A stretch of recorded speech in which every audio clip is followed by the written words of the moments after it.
Hello friends, welcome to this video. मैं हूं शोभित और आज हम बात करने वाले हैं ग्लैंड फार्मा आईपीओ के बारे में। तो सबसे पहले हम बात करेंगे इस कंपनी के बारे में कि ये कंपनी करती क्या है। फिर हम बात करेंगे आईपीओ की डिटेल्स के बारे में कि ये कंपनी कब ओपन हो रही है आईपीओ के लिए और कितने प्राइस पे इसका इशू आ रहा है। फिर हम बात करेंगे सबसे इम्पोर्टेंट चीज़ के बारे में कि हमें इस कंपनी में इन्वेस्ट करना चाहिए कि नहीं करना चाहिए। तो सबसे पहले हम बात करते हैं इस कंपनी की यानी ग्लैंड फार्मा की ओनरशिप के बारे में। जैसे कि आप स्क्रीन पे देख सकते हैं, ग्लैंड फार्मा में 74% हिस्सेदारी फोर्सन सिंगापुर की है, जो कि एक 100% सब्सिडरी है शंघाई फोर्सन फार्मा की, जो कि एक चाइनीज़ कंपनी है। तो हम ये कह सकते हैं कि ग्लैंड फार्मा एक इनडायरेक्टली चाइनीज़ कंपनी है। अगर हम ग्लैंड फार्मा की शुरुआत से बात करें तो ये कंपनी 1978 में फॉर्म हुई थी as a private limited company. 1995 में ये पब्लिक लिमिटेड कंपनी बनी और 2014 में इसको मेजर इन्वेस्टमेंट $200 मिलियन की मिली पीई इन्वेस्टर्स, जो कि यूएस से थे।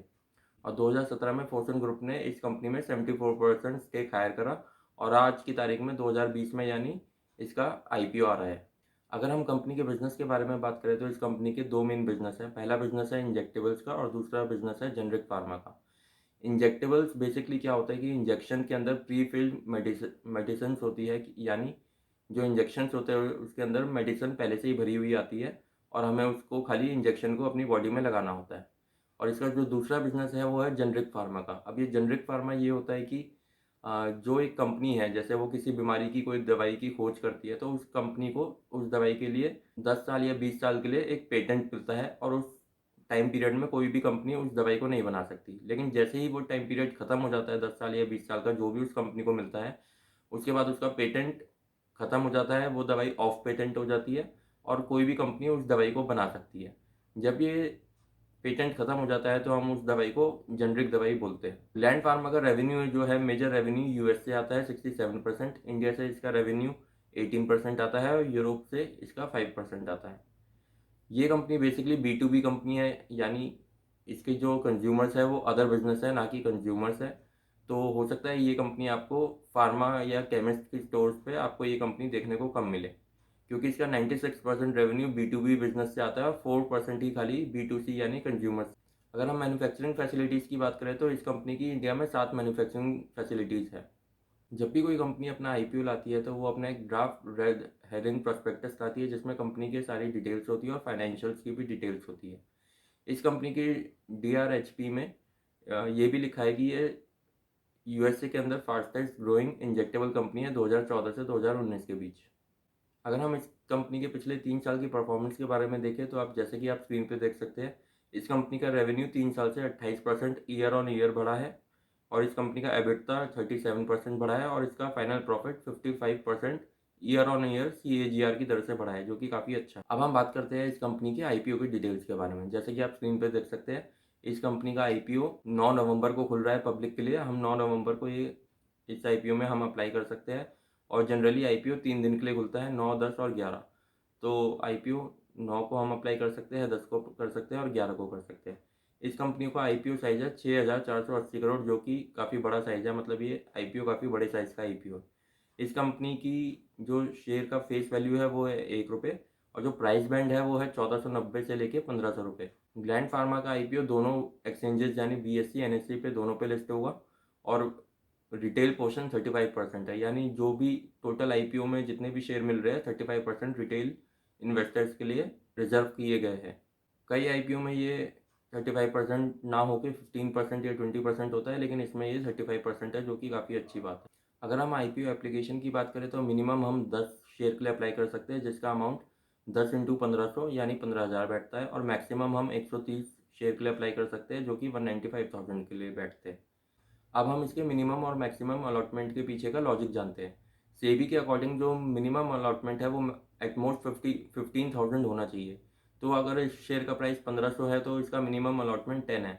अगर वहीं इस शेयर का प्राइस ₹1000 होता तो हमको मिनिमम 15 शेयर्स के लिए अप्लाई करना पड़ता और मैक्सिमम हम किसी भी आईपीओ में 2 लाख रुपए तक लगा सकते हैं। अब हम इस आईपीओ से जुड़ी हुई कुछ इंपॉर्टेंट डेट्स को देखते हैं। जैसे कि आपको पता है कि ये आईपीओ 9 नवंबर को ओपन हो रहा है और 9, 10, 11 नवंबर तक हम तीनों दिन इस कंपनी में अप्लाई कर सकते हैं, आईपीओ में अप्लाई कर सकते हैं। लेकिन उसके बाद 17 नवंबर को हमें पता लग जाएगा कि हमको ये शेयर्स अलॉट हुए हैं या नहीं हुए और वहीं पे 18 नवंबर को अगर हमें ये शेयर्स अलॉट नहीं हुए तो हमारे अकाउंट में, बैंक अकाउंट में हमारा जो अमाउंट है वो रिटर्न हो जाएगा। और अगर शेयर्स अलॉट हो गए हैं तो 19 नवंबर को हमारे डीमैट अकाउंट में ये वाले शेयर्स क्रेडिट हो जाएंगे। और जो इसकी लिस्टिंग डेट है वो है 20 नवंबर, यानी 20 नवंबर को ये सेकेंडरी मार्केट यानी एनएससी बीएससी पे लिस्ट हो जाएगा। अब हम आते हैं सबसे इम्पोर्टेंट चीज़ पे, यानी इस आईपीओ में हमें इन्वेस्ट करना चाहिए या नहीं करना चाहिए। मैं ये कैसे डिसाइड करता हूँ कि अगर मुझे कोई कंपनी लॉन्ग टर्म के लिए अच्छी लगती है तो मैं उस आईपीओ में इन्वेस्ट कर देता हूँ, और अगर वो आईपीओ में लिस्ट होने के बाद और बढ़ती है तो वेल एंड गुड है, और अगर गिर जाती है तो मैं उस कंपनी को और भी ले लेता हूँ। लेकिन अगर मैं कंपनी वो शॉर्ट टर्म के लिए ले रहा हूँ, यानी अगर खाली लिस्टिंग गेन के लिए ले रहा हूँ कि जैसे ही वो कंपनी लिस्ट होगी उसी दिन मैं इसको बेच के शॉर्ट टर्म का जो प्रॉफिट होगा वो बुक कर लूँगा, तो मैं खाली दो चीज़ें देखता हूँ। एक तो कंपनी का फंडामेंटल, और दूसरा मैं जो सबसे इम्पोर्टेंट चीज़ है वो देखता हूँ कि इस कंपनी का ग्रे मार्केट प्रीमियम यानी जीएमपी क्या चल रहा है। जीएमपी बेसिकली ये अनऑफिशियल ग्रे मार्केट का प्रीमियम होता है। तो हमें ये पता लगता है कि इस कंपनी की डिमांड और सप्लाई मार्केट में कैसी है। तो किसी भी कंपनी का जीएमपी जानने के लिए आप गूगल करें कंपनी का नाम, उसके आगे आईपीओ फिर जीएमपी, जैसे ग्लैंड फार्मा आईपीओ जीएमपी अगर आप गूगल पर टाइप करेंगे तो आपको इस कंपनी का जीएमपी पता लग जाएगा। मैंने स्क्रीनशॉट भी लगाया है, जैसे कि आप स्क्रीन पे देख सकते हैं।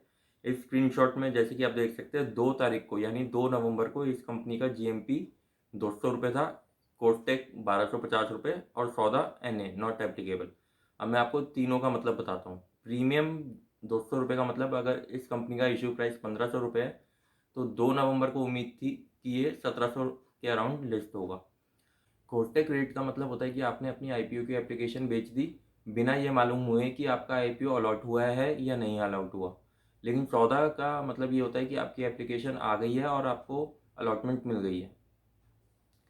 तो जैसे कि आप स्क्रीन पे देख सकते हैं कि 2 तारीख को इस कंपनी का जीएमपी 200 रुपये था, 3 तारीख को भी 200 रुपये था, जो कि थोड़ा कम होकर 4 तारीख को 150 रुपये हो गया, और 5 तारीख को ये एकदम आधा होकर 70-80 रुपये हो गया। तो जनरली जिस कंपनी का जीएमपी धीरे धीरे गिरता है उस कंपनी में मेरे को थोड़ा डाउट हो जाता है लगाने में, और जिस कंपनी का जीएमपी धीरे धीरे बढ़ता है जैसे जैसे उसकी लिस्टिंग डेट पास आती है तो उस कंपनी में मुझे ज़्यादा कॉन्फिडेंस रहता है कि मैं उस कंपनी में अप्लाई कर सकता हूँ और मुझे लिस्टिंग डे वाले दिन अच्छा प्रॉफिट होगा। अगर हम कंपनी का इशू प्राइस देखें जो कि 1500 रुपये है और उस पर 60-70 रुपये जीएमपी चल रहा है, जो कि मुझे काफ़ी अट्रैक्टिव नहीं लगता, तो मैं इस आईपीओ में पैसे नहीं लगाऊंगा। लेकिन ये कोई रिकमेंडेशन नहीं है, आईपीओ में इन्वेस्ट करने से पहले अपनी रिसर्च ज़रूर करें। आई होप ये वीडियो आपको अच्छा लगा होगा और आपको ग्लैंड फार्मा के आईपीओ के अलावा एक आईपीओ प्रोसेस के बारे में भी थोड़ी जानकारी मिली होगी। अगर ये वीडियो आपको हेल्पफुल लगा तो लाइक करें और अपने दोस्तों और फैमिली के साथ शेयर करें। ऐसे ही आईपीओ के एनालिसिस वीडियो भी लाता रहूँगा, तो ज़रूर सब्सक्राइब करें। अगर आपका कोई सवाल या डाउट हो तो नीचे कमेंट बॉक्स में कमेंट करें, मैं हर एक कमेंट का रिप्लाई ज़रूर करता हूँ। Thank you.